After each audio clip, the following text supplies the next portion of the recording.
Olá! No vídeo de hoje falarei sobre os barramentos.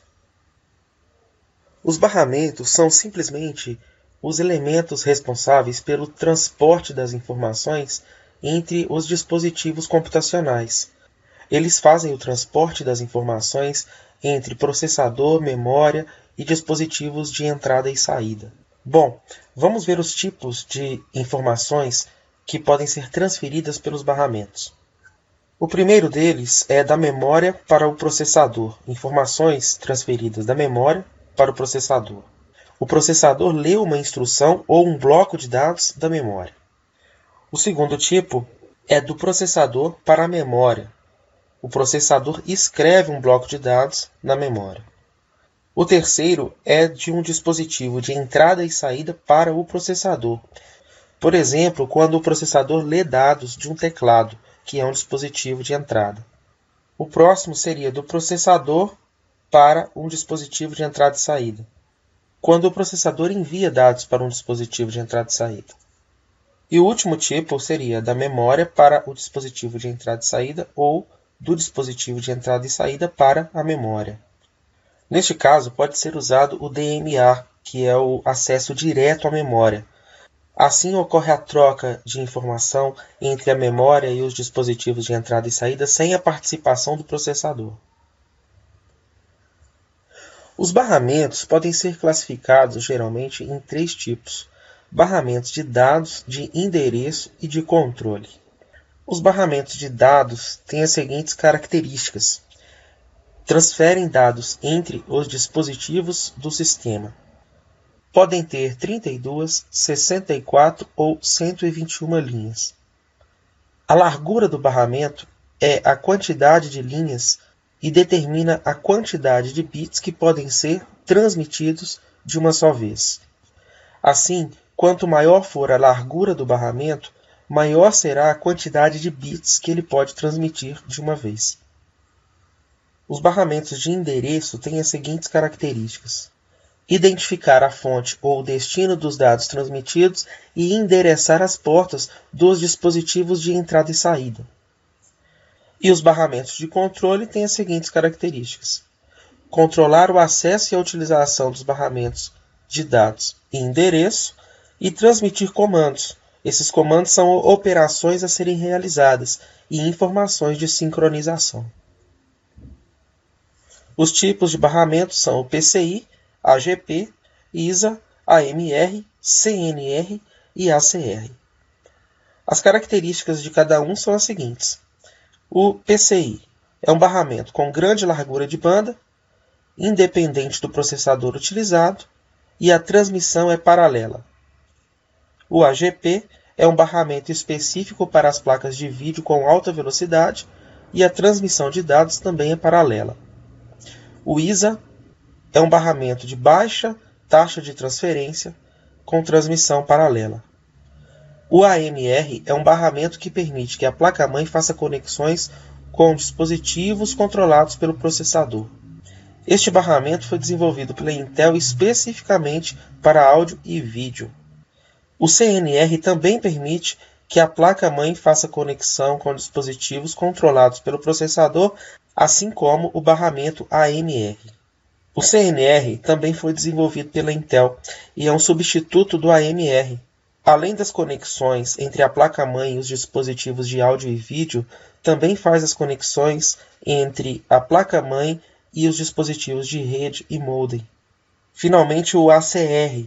O ACR é um dispositivo que tem a mesma função do CNR e do AMR, permitir que a placa-mãe faça conexão com dispositivos controlados pelo processador. Entretanto, ele é desenvolvido pela AMD e o foco é nas comunicações de rede e USB. Bom, como eu já falei em transmissão de dados, a transmissão pode ser feita de duas formas bem diferentes pelos barramentos. A primeira delas é a transmissão serial e a segunda é a transmissão paralela. Na transmissão serial, os dados são transmitidos em sequência, um de cada vez. Já na transmissão paralela, os dados são transmitidos simultaneamente, em várias vias de comunicação. Cada tipo de transmissão tem vantagens e desvantagens. A grande vantagem da transmissão paralela é que é possível enviar vários dados de uma só vez, já que os dados são divididos em várias vias. Porém, o fato de transmitir os dados em várias vias gera interferência no sinal transmitido. Isso pode gerar perda de dados na transmissão. A transmissão serial é geralmente mais lenta porque os dados trafegam enfileirados. A transmissão serial envia um bit de cada vez, mas como existe apenas uma via de comunicação, isso elimina o problema da interferência na transmissão dos dados. Todos os tipos de barramento são interconectados com todos os dispositivos no computador.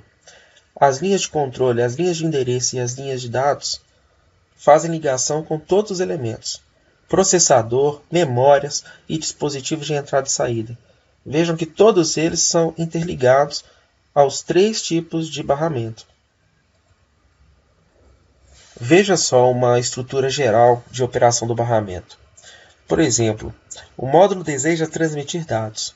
Primeiro, ele precisa obter o controle do barramento. Em seguida, transferir os dados. No segundo exemplo, o módulo deseja requisitar dados. Primeiro, ele precisa transferir uma requisição para o outro módulo. A seguir, o módulo espera a transferência dos dados. A figura seguinte mostra uma estrutura tradicional dos barramentos. A partir do processador existe um barramento local, que faz a ligação entre o processador, um controlador de entrada e saída local e a memória cache. A memória cache está ligada por outro barramento de sistema, à memória principal e à interface de barramento de expansão. O barramento de expansão faz a conexão entre os dispositivos de rede, SCSI, modem e a interface serial.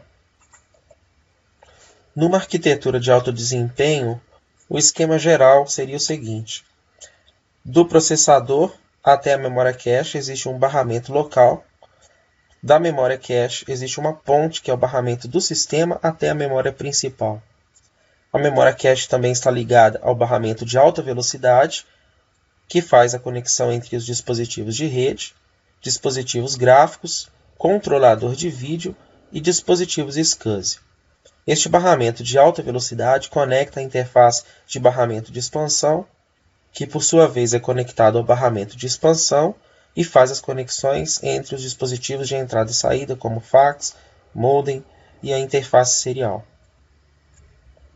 Quanto aos tipos de transferência de informações, podemos classificá-las como dedicada ou multiplexada. Uma transferência do tipo dedicada é aquela que está relacionada a uma função permanente. Já uma transferência do tipo multiplexada é aquela que usa uma mesma linha para diferentes funções, por exemplo, nos endereços de dados. O método de arbitração pode ser centralizado ou distribuído. No método centralizado, um único dispositivo controlador pode alocar o barramento. Já no método distribuído, não existe um controlador central para alocar o tempo do barramento. A temporização pode ser síncrona ou assíncrona.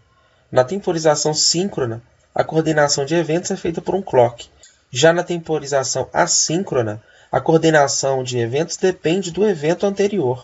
Ou seja, na temporização síncrona, o clock é que faz essa sincronia da transferência. Quanto à largura do barramento, pode ser de dados ou endereços. Em dados, afeta o desempenho do sistema, e em endereços afeta a capacidade de endereçamento do sistema a dispositivos. Na próxima videoaula, veremos os dispositivos de entrada e saída que estão diretamente ligados aos barramentos.